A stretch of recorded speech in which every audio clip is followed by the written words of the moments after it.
Good morning, students. So we have started gravitation. So we'll continue to learn something more today. And in the previous lesson, we have discussed what is gravitation and what is gravity. Difference between gravitation and gravity. And we have also discussed the centripetal force, right?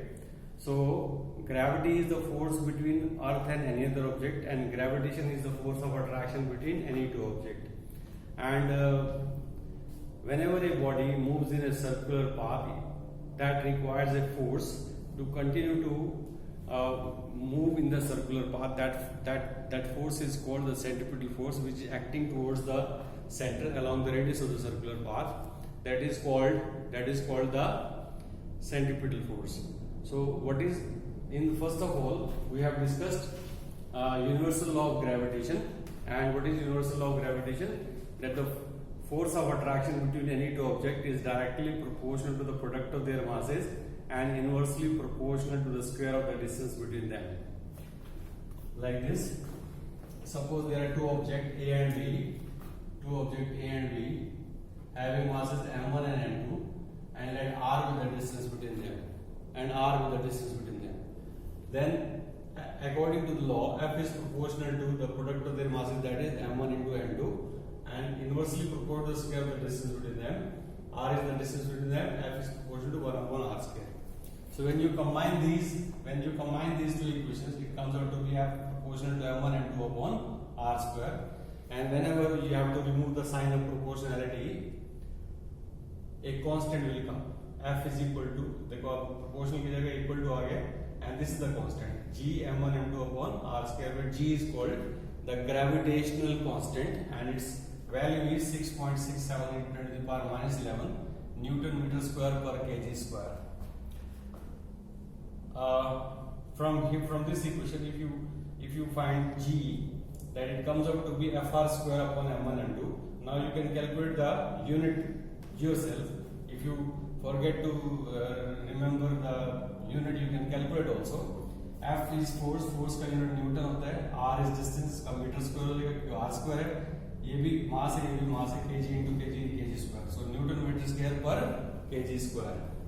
So this we have discussed in our previous lesson, and universal law of gravitation. And what is the importance of universal law of gravitation? What is the importance of universal law of gravitation? If you have the book, you have page 134. The importance of universal law of gravitation. Page 134. There are 4 points. The force that binds us to the earth, right? Because the force of gravity, everything is bound to the earth. Even the atmosphere is also because of the gravitational force of the earth. If there is no gravitational force, there will be no atmosphere, and if atmosphere is not there, means oxygen is not there, then living things life cannot be possible on earth. Then the motion of the moon around the earth, right? The motion of the moon around the earth means whenever a body moves in a circular path, that is centripetal force. That centripetal force required by the moon is given by the gravitational force of the earth to the moon to move around the earth. The third is motion of planets around the sun. Same logic. The gravitational force of the sun gives the required centripetal force to the earth or to all the planets to move around the sun. And the tides due to the moon and the sun. The tides in the ocean are due to the gravitational force between the sun and the moon. So this is the topic we have discussed, and today we are going to discuss the Kepler's law of planetary motion. Kepler's law of planetary motion. See, there are 3 laws of Kepler's law of planetary motion. The first one is the orbit of the path. The orbit of the path is an ellipse. Ellipse is like this. It is not a circle. The ellipse is like this, and it has 2 focus. These are 2 focus. Like when there is a circular path, circle has only one center, but ellipse has two focus. So the path of the orbit of the planets is an ellipse, and sun lies on one of its focus, and sun lies on one of its focus. Then this is the first law of Kepler. This is very simple, that the orbit or the path of the planets is an ellipse, and sun lies on one of its focus, and sun lies on one of its focus. ये focus है दो बेटे, and sun एक focus पे lie करता है. And the second law, the line joining the sun, this is sun. The line joining the sun to the planet sweeps equal area in equal intervals of time. Suppose, because this is not the center, because this is not actually a circle, this is an ellipse, and sun is on one of the side. Focus doesn't lie in the center, it lies on one side. So, and what is the law? The law says the line joining the center, this is the line joining the sun to the planet, this is the line, sweeps equal area in equal intervals of time. Suppose यहाँ से यहाँ तक time 1 आ रहा है और यहाँ से यहाँ तक भी टाइम 1 आ रहा है, तो ये एरिया बनता है और इधर ये एरिया बनता है. These two areas will be same. If time is same, then these two areas will be same. इसका मतलब ये है बेटे, how it happens. अगर इस सर्कल का केस होता तो ऐसा लगता कि ये वाला एरिया कम है और ये एरिया ज्यादा है, या ये एरिया ज्यादा है और ये एरिया कम है. But in this case, it shows that it is not an ellipse.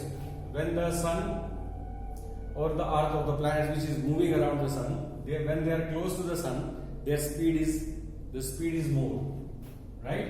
And when the sun is far from the sun, its speed decreases.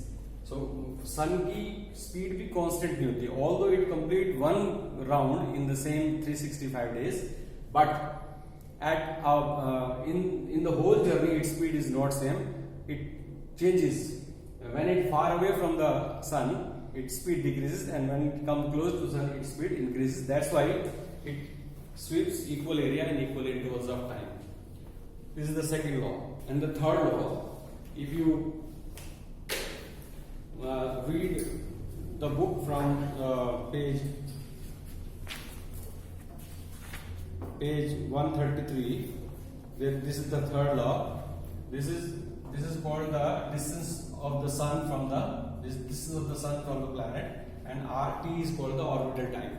So the third law is the cube of the distance of the sun from the planet is directly proportional to square of the orbital time. I repeat, the cube of the mean distance of the planet from the sun, this is the mean distance of the planet from the sun, and this is the orbital time. Orbital time means the time taken by the planet to move one round of the planet. जैसे sun का अर्थ का orbital time क्या है? The orbital time of the earth around the sun is 365 days. So that is called the orbital time. So and this R represents the distance of the planet from the sun. So cube of the mean distance of the planet from the sun is directly proportional to the square of the orbital time. And this is constant. This is the third law. अब इसको हम prove करेंगे. इसका proof देखेंगे. इसको inverse square law बोलते हैं. This is called inverse square law. Means वो ये बताता है कि जितना डिस्टेंस सन से प्लैनेट का बढ़ता जाएगा, उतनी जो उस पर फोर्स जो रिक्वायर्ड है वो कम होती जाएगी. जितना डिस्टेंस बढ़ता जाएगा उतनी उनके बीच की जो फोर्स है, ग्रेविटेशन फोर्स है, वो वीक हो जाएगी. Right? This we have to prove in this law. This is called inverse square law. Although these Kepler's law of planetary motion will not be asked in the examination, right? But it is given in the book, so you should know what are Kepler's law of planetary motion. Actually, Kepler introduced the law of planetary motion, but he could not give the reason why the planets move around the sun, and Newton gave the right explanation. Right explanation of the motion of the planets around the sun, and this is because of the gravitational force of the sun which makes the planets move around the sun. So in this law we have to show that as the distance between the sun and the planet keep on increasing, the gravitational force between them decreases, right? How this happens? Let the orbital path in this case is a proper circle. Although we know that the path of the orbit are ellipse, but in this case we suppose that the path is circular, and this is the position of the sun and this is the position of the planet, and r is the distance of the planet from the sun, and t is orbital time. Then the force required by the planet to move the planet around the sun is given by F is proportional to v square upon r. This is what you called centripetal force. This is the required centripetal force required by the planet to move around the sun, and given by the gravitational force of the sun to the planet. And v is orbital velocity. V is called the orbital velocity. What is meant by orbital velocity? Orbital velocity is the velocity is displacement upon time. So orbital velocity is the velocity of the planet, which is required when the body moves in a circular path. Velocity का distance और displacement upon time, एक पूरा round करने का मतलब कितना होता है, कितना डिस्टेंस ट्रैवल किया, 2 pi r. The distance of the planet moved to complete one revolution is 2 pi r, and t is the orbital time. Time taken by to complete the one revolution is called orbital time, and t is called the orbital time. So orbital velocity will be equal to 2 pi r upon t. This is 2 pi r upon t. Square करेंगे तो v square is equal to 4 pi square r square upon t square. 4 भी constant है, पाई भी constant है, तो ये दोनों constant है, तो v स्क्वायर इज प्रोपोर्शनल, इसको छोड़ देंगे तो ये कांस्टेंट के अंदर आ गया, v square is proportional to r square upon t square. Now इसको r से मल्टीप्लाई करेंगे और r से डिवाइड करेंगे. See how this steps occurs. यहां से यहां कैसे पूछे, देखो ये r से डिवाइड किया और r से इसको मल्टीप्लाई करेंगे, r से इसको मल्टीप्लाई करेंगे तो r क्यूब हो जाएगा, और r से डिवाइड भी कर दिया. मींस अगर आप किसी भी चीज को एक ही नंबर से मल्टीप्लाई और डिवाइड करें तो इसका मतलब यू आर मल्टीप्लाइंग विद 1, और 1 से मल्टीप्लाई करने से कोई फर्क नहीं पड़ता है. तो r से मल्टीप्लाई किया, वो r cube upon t square लाने के लिए, r cube upon t square लाने के लिए ऐसा किया हमने. मल्टीप्लाइंग वो numerator and denominator by r, तो ये ऐसे आ जाएगा. And you know that this is, ये जो है r cube upon t square, ये कांस्टेंट है, ये कैप्लर्स थर्ड लॉ बताता है. From Kepler's third law r cube upon t square is constant, that is the cube of the mean distance of the planet from the sun is proportional to or square of the orbital time. ये constant है, this is Kepler's third law, from Kepler's third law. So v square is proportional to 1 upon r आएगा. r is the distance of the planet from the sun. अब इसको equation 2 कहते हैं, इसको equation 1 कह देते हैं. यहाँ पे f is equal to v square upon r square, और यहाँ पे है f v square is equal to 1 upon r. तो ये v स्क्वायर की वैल्यू यहाँ डाल देंगे, ये वाली v स्क्वायर की वैल्यू, ये v स्क्वायर की वैल्यू यहाँ डाल देंगे. तो v स्क्वायर की वैल्यू क्या, 1 अपॉन r, तो ये 1 अपॉन r डालेंगे, तो यहाँ पे ये 1 अपॉन r डालेंगे, ये r v square upon r, f is proportional to v square upon r. तो ये v स्क्वायर की वैल्यू यहां डालेंगे, v स्क्वायर की, तो 1 अपॉन r है, r इंटू r कितना हो जाएगा, r स्क्वायर. तो f is proportional to 1 upon r square. That is the force required. The gravitational force between the sun and the planet is inversely proportional to the square of the mean distance from the sun of the planet. So this is called inverse square law. एक बार फिर से देख लो बेटे. This is r is called the mean distance of the planet from the sun, and t is called the orbital time, the time taken by the planet to move one round around the sun. So this is constant, this is Kepler's third law. अब इससे हम inverse square law prove करेंगे. Inverse square law क्या कहता है, that the force between the sun and the planet moves is directly proportional to the distance. Distance जितना ज्यादा होगा उतना फोर्स कम हो जाएगी, और inversely proportional to 1 upon r square. यानी अगर डिस्टेंस डबल करोगे, अगर r को हम यानी डिस्टेंस प्लैनेट और सन के बीच का डबल हो जाएगा, तो फोर्स 1/4 हो जाएगी. 3 टाइम्स करोगे, इसको 3 टाइम्स करोगे तो 1/9 हो जाएगी. ठीक है. So inversely proportional is this called inverse square law. And now let the path of the planet is a circle, although we know that it is an ellipse, but in order to prove this, we take it as a circle, and this is the position of the sun, and this is the position of the planet, and this is of the sun and the planet is r, and t is called the orbital time. So the force required to move by the planet to move around the sun is given by F is equal to proportional to v square upon r, which is called the centripetal force. Now v is called the orbital velocity distance upon time. एक round पूरा करने में कितना distance plan लेगा 2 pi r, and time कितना लेगा जितना orbital time है. ऑर्बिटल टाइम हमने कितना लिया है t, सो ऑर्बिटल वेलोसिटी आ जाएगी 2 pi r upon t, squaring on both side, v square is equal to 4 pi square r square upon t square. ये तो कांस्टेंट है, तो v square is proportional to r square upon t square.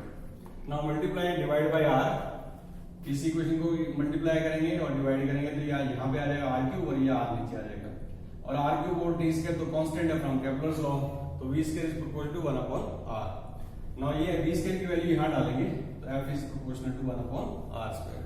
That force is inversely proportional to the mean distance of the planet from the sun. This is called inverse square law. Thank you.